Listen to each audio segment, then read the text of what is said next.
こんにちは、レイムです。おっす、マリサだぜ。いいこといっぱいあったかな？青子です。さ、通算3回目。これで最後の A クマまとめだぜ。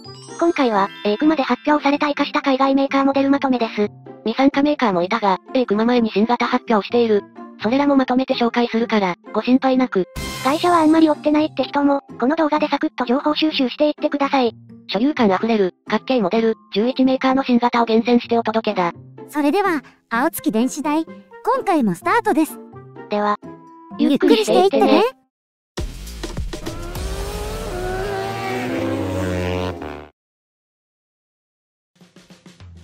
今回の話の流れはこんな感じだ。2022ミラノショー海外メーカーまとめ。アプリリア、リモータ、BMW、ブカティ、ファンテック、ハスクバーナ、KTM、元グッチ、MV アグスタ、ロイヤルエンフィールド、トライアンフ。以上、11メーカーの新型車を紹介します。じゃ、はじめご。アプリリア。RS660X トリーマー、上位モデル。アプリリアが誇るミドルスーパースポーツ、RS660 のスペシャルバージョン RS660 エクストリーマです。RS660 はホンダの CBR のように、レースで培った技術を市販車にフィードバックしたモデルですよね。そうだぜ。スペックはどんな感じですか？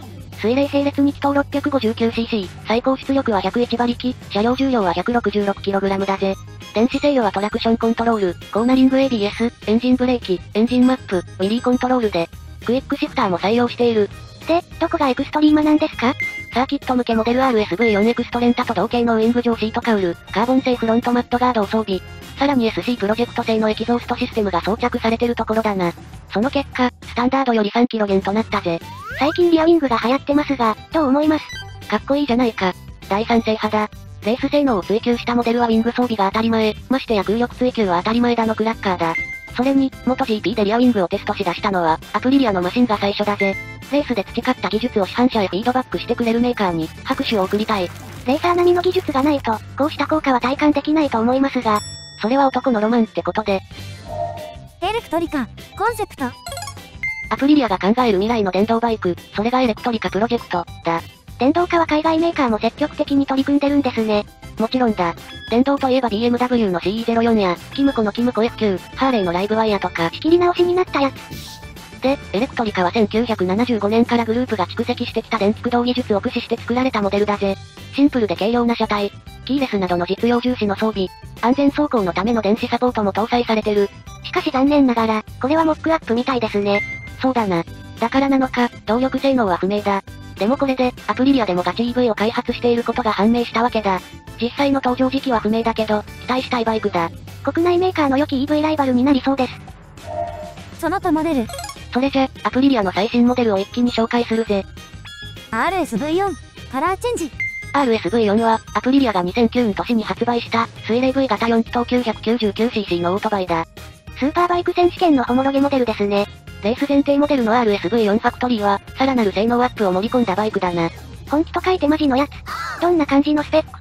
最高出力約216馬力の V 型4気筒、ブラックレッドのカラーリングが渋いぜ。電子制御は、APRC アプリリア、パフォーマンス、ライドコントロールで管理される。トラクションコントロール、ウィーリーコントロール、ローンチコントロール制御をまるっと統合制御だ。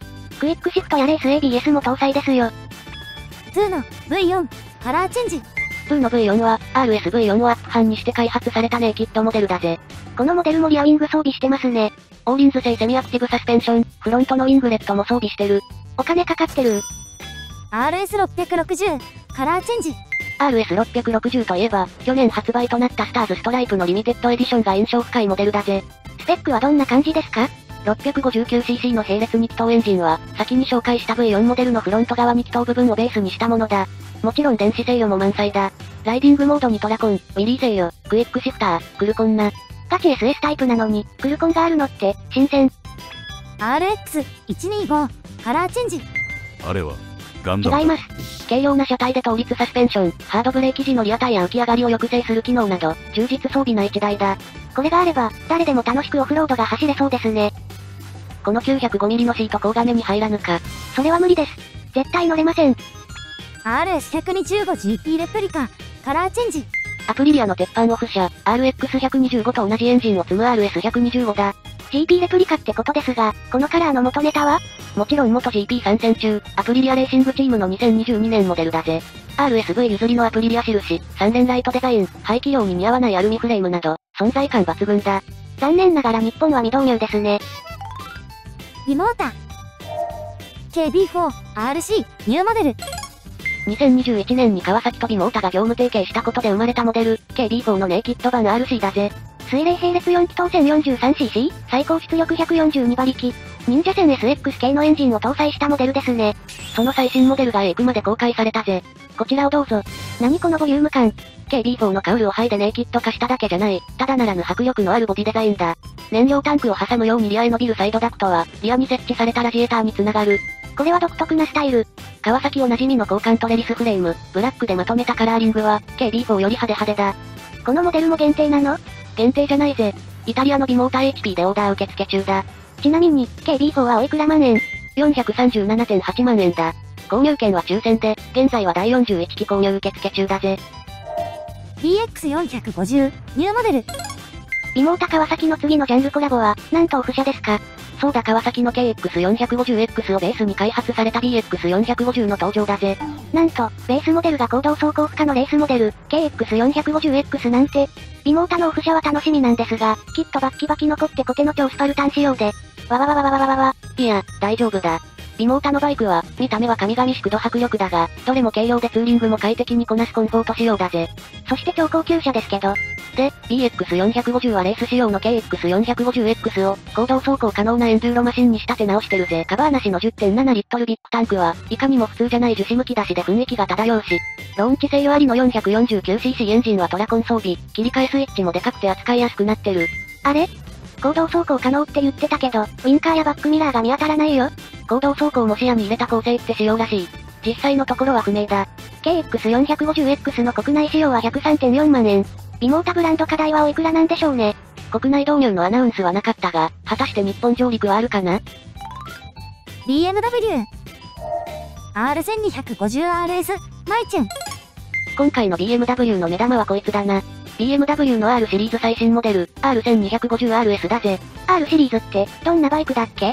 BMW が最初に作ったバイク、R32 から始まる水平対向エンジンを搭載した代表的レイアウトのバイクだな。で、RS は駆け抜けるツーリングスポーツモデルだ。左右に張り出したシリンダー。惚れ惚れしますね。ちなみに、左右シリンダーが平行になってるのもあれば、若干オフセットしてるのもあるぜ。歴史とこだわりを感じます。大排気量 1254cc の空水冷水平対向2気筒エンジン搭載。可変バルブ機構採用で最高出力137馬力だ。シート高は 820mm、車両重量は 243kg。ダイナミック ESA 電子制御サスと走行モード、クルーズコントロール装備。低重心なエンジンと最新電子制御で、長距離ツーリングは疲れ知らずな予感。2021年モデルの価格は 219.75 万円からです。ルカティスクランブラーシリーズマイチュン。ブカティのラインナップにすっかり馴染んだお気軽モデル、スクランブラーが予想新たになって登場だ。シリーズっていうからには、いろんなタイプがあるんですか？そうだ。スタンダードなアイコン、街を駆け抜けるフルスロットル、単シートがスタイリッシュなナイトシフトの3タイプだ。先代はバリエーション展開でファミリーが増え、最終的にはなんと8種類になってた。どんだけ古いな。今回は色々と整理され、まずは3タイプが新しくなって発表された。じゃ、スタンダードなアイコンで変化点を教えてください。まず見た目の違いは、駅マニの取り回しだ。先代は羊の巻き角みたいな駅マニだったけど、今回は、な感じの取り回しになっております。エンジンやフレームに大きな変更はないが、各パーツの見直しで軽量化が図られてる。エンジンは L 型2気筒 803cc、最高出力は73馬力、最大トルクは 6.7kgfm。あ、ついにスクランブラーもメーターがカラー液晶化ですね。モンスターと同じ 4.3 インチだな。先代の丸型メーターのイメージを残したデザインだ。ライディングモードにトラコン、コーナリング ABS など装備。クイックシフターとマルチメディアシステムはオプションだ。ナイトシフトはバーエンドミラーにスポークホイール、タックロールシートのカフェスタイルは大好物なスタイルです。気になるなら見積もりもらってきたら？外車ディーラーは、なんかだそうで一人じゃいけません。お化け屋敷か。ハンテックキャバレロ700スクランブラーニューモデル。と、ブカティのスクランブラーが気になっていたら、ここにも気になる一体があってな。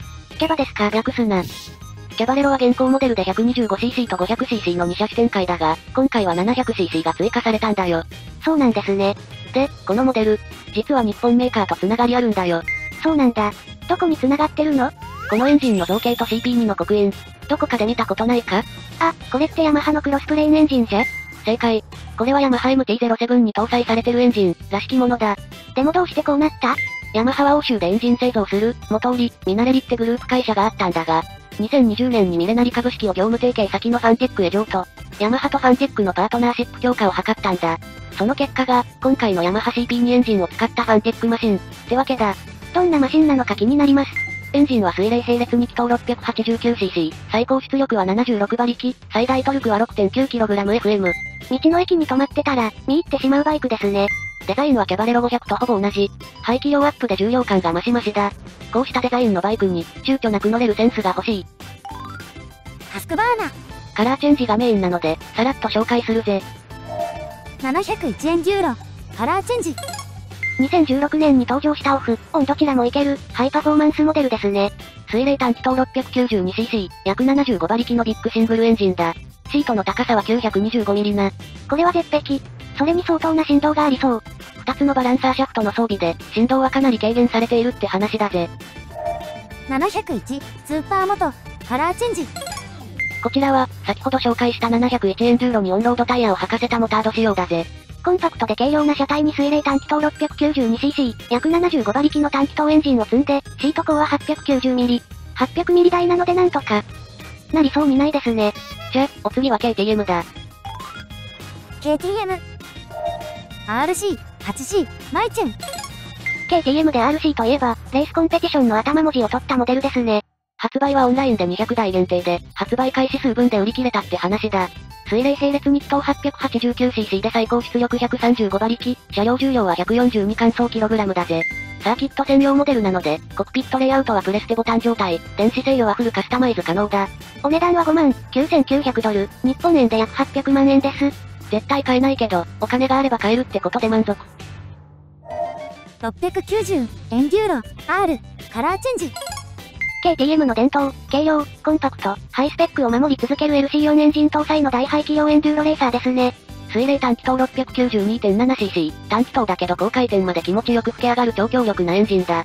ライドバイワイヤとトラコン、オフロード ABS で75馬力を使い切れ。690、SMC、R、カラーチェンジ。690エンデューロ R をオンロード向けスーパーモト化したモデルですね。今回紹介した690シリーズの LC4 エンジンは、現行量産車で最大排気量の単気筒エンジンなんだぜ。最大排気量は、みんな大好きスズキの DR800S ですけど、現行、でな。元、グッチ。V7 ストーンスペシャルエディション、特別仕様車。元グッチの V7 シリーズは、日本で購入できる一番スタンダードなモデルですね。縦置き、空冷 V ツインシャフトドライブという構成。それでいて価格はスタンダードモデルで123.2万円からだ。意外に良心的なんですね。排気量 853.4cc、縦置き空冷 90°V 型2気筒、最高出力は約65馬力。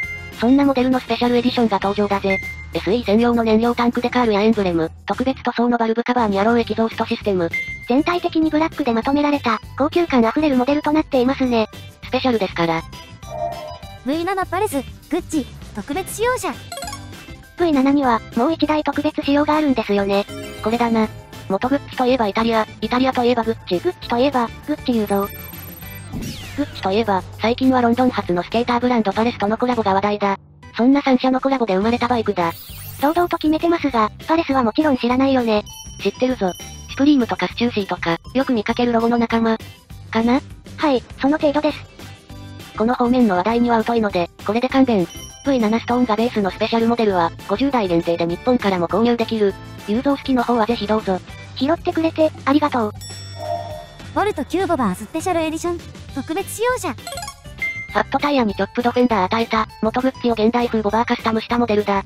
縦置け空冷 V ツインエンジン 853cc、最高出力約64馬力だぜ。ツートンカラーのアルミ製タンク、メガホンタイプマフラー、バーエンドミラーなどを特別装備。ちなみに、元グッチって高級会社のイメージでしたが、V 級のスタンダードモデルは120万円からと、意外な価格設定でした。メカニズムも特徴的でデザインも一味違うイタリア車には、一度は乗ってみたいぜ。MV アグスタ。921S、コンセプト。またすごいのが出てきましたね。男子なら絶対惹かれるデザインだろ。921S は、1970年代に販売されたネイキッドスポーツ 750S をモチーフにしたコンセプトモデルだ。お財布とか乗車姿勢とか、そんなものは二の次。イタリアの粋でいなせなだてバイク。語彙力が乏しくてすみません。こうしたモデルをサクッと発表できるアグスタは、超羨ましい。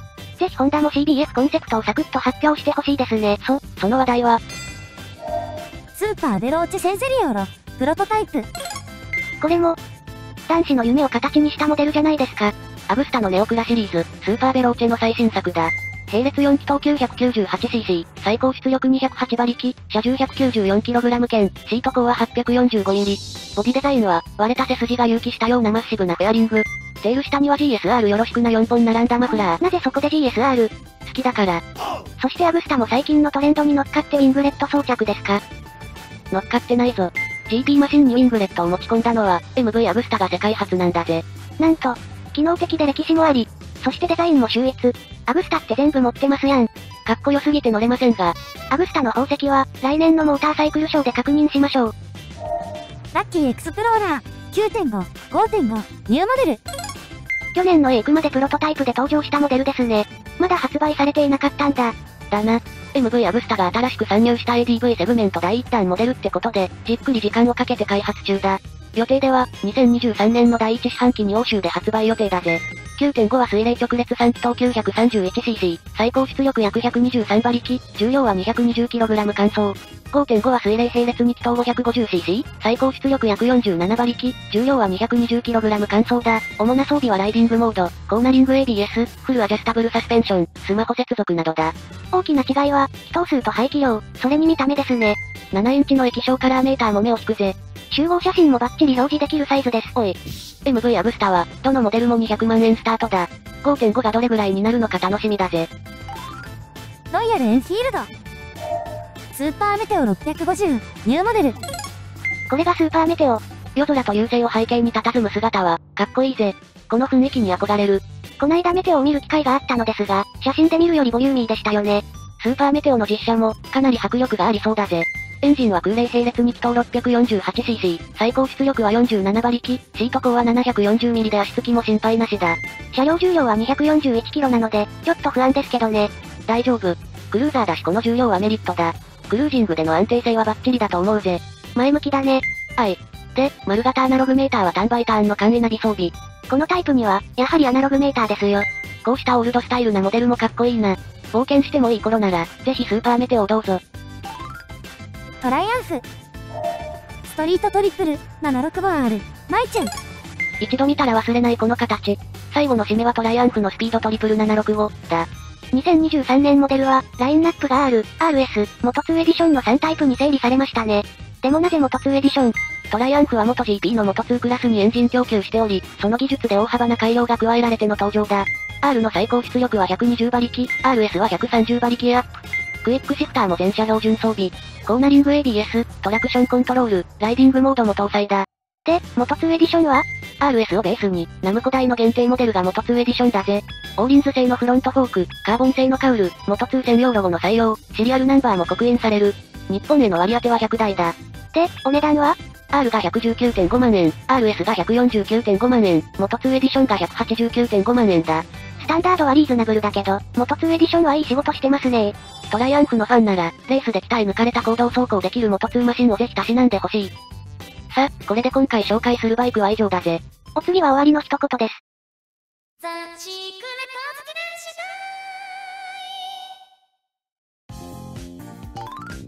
終わりの一言。さあ、ようやくエイクマ特集が一段落しましたね。海外編は車種が多くて詳細を省いてきましたが、まずは一通り紹介できたので満足しております。今後の動画はどんな感じになるの？各ジャンル比較をしていきたいですね。スクランブラーとか、アドベンチャーとかですね。あ、今回は登場しなかった特集もな。はい、喜んで。それでは、次回の動画まで。1、2、バッバハイ。